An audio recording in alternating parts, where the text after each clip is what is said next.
Eu acho que deve ter algumas perguntas já aparecendo, eu sei que tem. Já me apareceu uma pergunta que eu já vou responder. Perguntaram assim: Felipe, aqui é a história da união da vontade. A gente quer com todas as nossas forças fazer a vontade de Deus, nosso sentimento, nosso desejo todo é fazer a vontade de Deus, mas não consegue fazer a vontade de Deus. Isso é ser namorado? Isso pode até ser sério namorado, pode ser péssimo namorado. O fato de a nossa vontade estar unida à vontade de Deus, o que é essa união da vontade aqui, não quer dizer que eu vá conseguir fazer a vontade de Deus, não. Vai dizer que a minha vontade é fazer a vontade de Deus. Mas nem tudo na minha vida vai depender só da minha vontade, vai depender das minhas forças também. Por exemplo, eu quero voar. Eu quero, morro de vontade de voar. Mas não tem nada que eu possa fazer que vai me fazer voar. Então, assim, a vontade de Deus é que nós sejamos santos. Eu quero ser santo. Só o fato de eu querer vai me fazer santo? Não. Então, assim, a vontade de Deus, por exemplo, fazer aqui uma coisa. Eu quero dar um exemplo assim, bem concreto.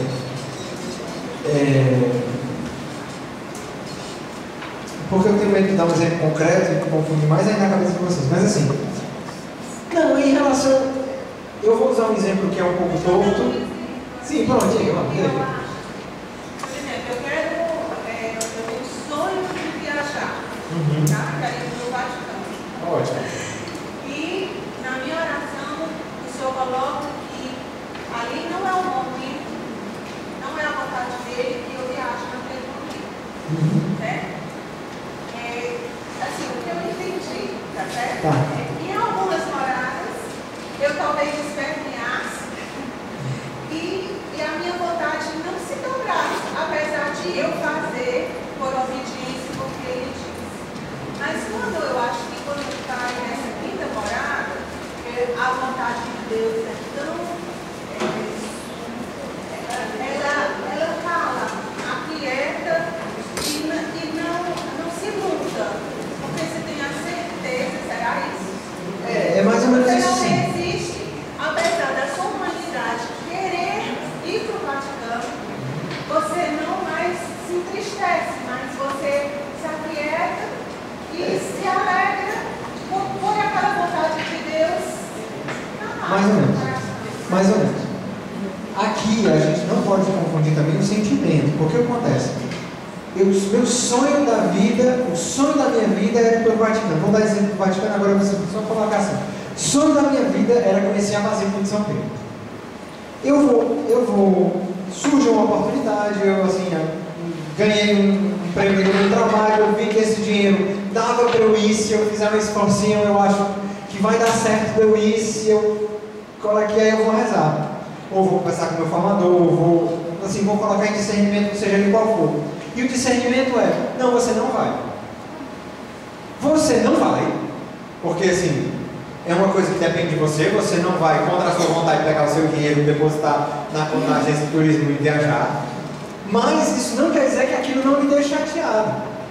Isso vai calar, a vontade de Deus vai calar no seu coração, você vai dizer, não, é verdade, sim, eu vejo que o melhor mesmo era eu não ir. Mas isso não quer dizer que você não vai ficar triste por causa disso. Você vai dizer, meu Deus, e você chega a chorar, Jesus, eu queria tanto ir nesse Vaticano, um sonho de negócio, agora eu tinha a chance, Jesus, não vai deixar, rapaz, dar aquela coisa, mas no fundo, você não ousaria ir. Por mais que você chore, por mais que isso doa no seu coração, por mais que você realmente chegue a chorar de lágrima, os seus sentimentos todos afloram, porque os seus sentimentos é independente dos sentimentos. Os seus sentimentos afloram, você vai chorar, vai dar aquela raiva, vai, dá para eu ir, mas você não vai, você não ousa. Por quê? Porque no fundo a sua vontade assim, não era a vontade de Deus, assim, não. Entende? É assim, diga, mano. Acho que um exemplo assim, muito concreto, pelo menos que eu percebo nos comandos, é em relação à missão. A gente vê assim, quando a gente coloca algumas vezes no comando, para missão, até mesmo ele expressa desejo, mas ele ainda não tem a coragem de dizer, eu estou pronto, eu quero ir, eu vou. Às vezes é aquela luta que ele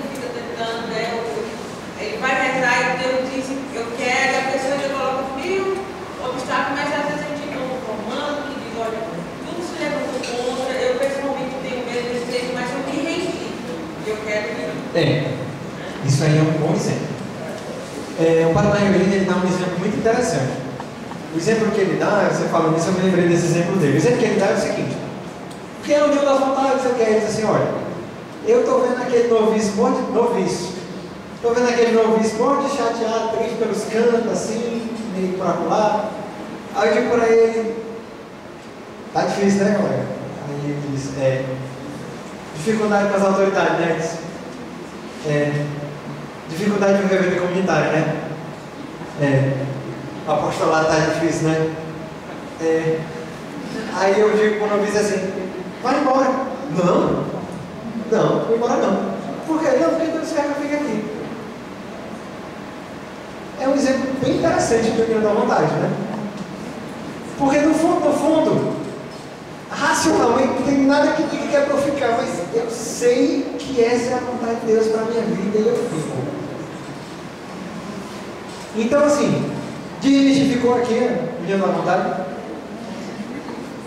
Eu tenho muito medo de usar essa palavra, porque desmistificar, isso aqui é mística já, isso aqui já é oração mística. Mas enfim, vamos dar depois os nomes aos bois, certo? Então vou fazer o seguinte: já são 10 para as 4, já deu para cansar, a gente vai dar um intervalo. Na volta, vocês me tragam perguntas, assim, eu queria começar a próxima, depois do intervalo, com perguntas. Então se você não quiser perguntar, escreva. Aí não falei com o matrimônio, né? Porque o matrimônio é matrimônio. É assim, é que eu pensei que eu tinha falado, que eu não quero entrar me aprofundar muito não. O que é então matrimônio espiritual? Vamos entrar aqui e dar uma pergunta. Anotem depois as perguntas, depois do intervalo a gente começa com perguntas, e aí eu vou entrar aqui nesse esquema aqui que o pessoal deve estar doido, que é esse algo. O que é então matrimônio espiritual? A gente segue umas morais. Senhor me ajuda. Santa Teresa reza também para começar a dizer, Moisés também reza para começar a dizer, porque aqui vai muito além dos negócios. O matrimônio espiritual vai ser quando já tem. Eu tenho que pedir muitas palavras porque eu tenho medo da gente usar uma coisa totalmente desencarnada. Mas é assim, é uma presença constante de Deus. Acho que a melhor maneira de descrever o matrimônio espiritual é o estar constantemente na presença de Deus. Eu acho que essa é a melhor maneira. Tem várias nuances, tem várias coisas que a gente precisa pensar e colocar. Mas eu acho que o básico é isso.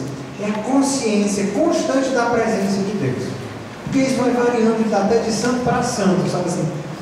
Muda. Mas e cada um, eu acho que tem um matrimônio, tem uma característica especial. Até porque não existe dois casamentos iguais para a gente ver na nossa vida, né? Então assim, é essa certeza constante, ininterrupta, da presença de Deus, interior e exterior. Então o que acontece aqui no matrimônio espiritual? Existe uma paz de fundo. O que é essa paz de fundo? É que mesmo nas tribulações, mesmo nas perseguições, mesmo nas humilhações, porque aqui vai ter muito, daqui para lá, nesse caminho vai ter muito, mesmo nelas, eu tenho uma consciência da presença de Deus. Eu tenho uma consciência de que eu estou diante de Deus e eu existo para fazer a vontade de Deus. É aquela coisa de São Paulo. São Paulo, nele nós temos o mover, o ser, como é? Alguém procura em Atos dos Apóstolos? Que é quando ele fala lá no área, nele vivemos, nos movemos e somos, está aí. É essa certeza, as sétimas moradas, é a certeza de que nele vivemos, nos movemos e somos. Então assim, Santa Teresa, inclusive, ela diz isso em algum momento, agora eu realmente não faço a menor ideia. Isso tem cara de livro da vida, mas eu não sei. Que ela vai falando assim: a partir desse momento eu tinha sempre a consciência. Não é o livro da vida. Enfim, o livro da vida, quando ela escreveu, ela estava nas portas ainda.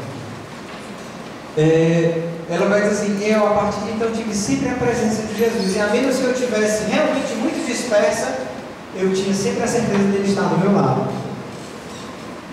Então assim, eu vou parar aí, porque assim, um dia a gente vai falar mais aprofundadamente sobre essa. Até porque é realmente muito pessoal, é muito essa paz, e a gente vai aprofundar mais. Amém? Então, a gente vai para o intervalo, a gente vai conversar, vocês vão conversar uns com os outros para ver se um entendeu a mesma coisa que o outro entendeu.